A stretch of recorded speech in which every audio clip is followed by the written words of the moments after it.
These numbers are difficult to comprehend. The violence they portend may be difficult to understand. Concrete stories add a little necessary context. The war has involved the deliberate targeting of civilian populations with weapons of mass destruction, as well as the indiscriminate use of conventional weapons to kill thousands of innocents, all by the regime of Bashar al-Assad and its allies. Civilians have been attacked by the air forces of the regime and its Russian ally. They have been brutalized by Assad-supporting mobs and Iranian-sponsored militias. This intense violence is evident and its use has been constant. Other forms of violence have been consciously employed. One such form of violence, which is lower intensity, but presents as great a threat to civilian populations, brings a medieval practice into the modern day. It is the tactic of besieging towns and even cities. The laying of sieges is not exclusive to the regime and its allies. The monitoring organization Siege Watch notes examples of sieges maintained by the Islamic State group IS and others. All of these place great strain on civilian populations, and provide fertile ground for brutality. The greatest perpetrator of sieges remains the pro-regime coalition. Regime officials know that the world will only condemn, not punish. Pro-regime forces have placed numerous cities, towns and villages under siege, restricting the supplies of food and other essentials. A new report by Amnesty International examines siege tactics in Syria. In conjunction with the report, Philip Luther, Amnesty's Research and Advocacy Director for the Middle East and North Africa, commented that cynical use of surrender or starve tactics has involved a devastating combination of sieges and bombardments. Luther continues, these have been part of a systematic, as well as widespread, attack on civilians that amounts to crimes against humanity. Near Damascus, in East Ghouta, the site of a regime Saran attack which in August 2013 briefly caught the world's attention, a large population, possibly as many as 400,000 civilians, came under siege. As conditions deteriorated, the situation became desperate. Substantiated reports described food shortages and many civilian deaths. Syrians from the government-held towns of Fuaa and Kafraya, which have been under a crippling siege for more than 2 years, sit under a bus as they wait to be evacuated. April 2017 AFP. Last month, Reuters reported that, in the view of UNICEF, more than 1,200 children suffered from malnutrition, with 1,500 more at risk of the same. This is only a microcosm of an extreme problem. Other besieged communities have suffered appallingly.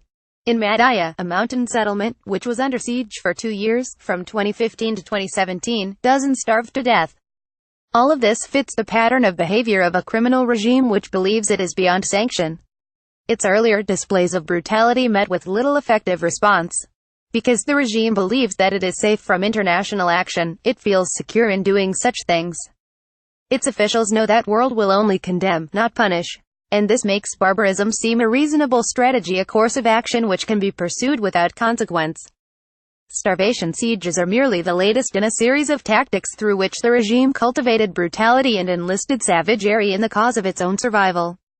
Global inattention has led to a situation in which a murderous dictator is able to starve and bomb civilians with impunity, and they serve this purpose well. Their use rests on the ability to make life unlivable. By trapping people, confining them, starving them, the regime terrorizes civilians and makes their apparent protectors appear powerless. This is particularly useful in rebel areas, whose inhabitants the regime has lost, but who can be marshaled into a broader propaganda point. The regime benefits when its opponents suffer and die, but there is another specific way in which siege serve its purposes. The same can be observed of civilians under constant aerial bombardment. When Russian and regime jets devastated Lib, they destroy hospitals and civilian infrastructure, rendering normal life impossible. Some civilians thus flee Idlib, either leaving the country entirely, or heading to safer areas of Syria. Unsurprisingly, these are likely regime areas where air forces consciously set out to kill civilians. These examples can be counted as a tremendous propaganda victory, as population transfers make the regime appear stable in the eyes of unobservant onlookers. They can even be dishonestly used to give Assad's forces the appearance of popular support.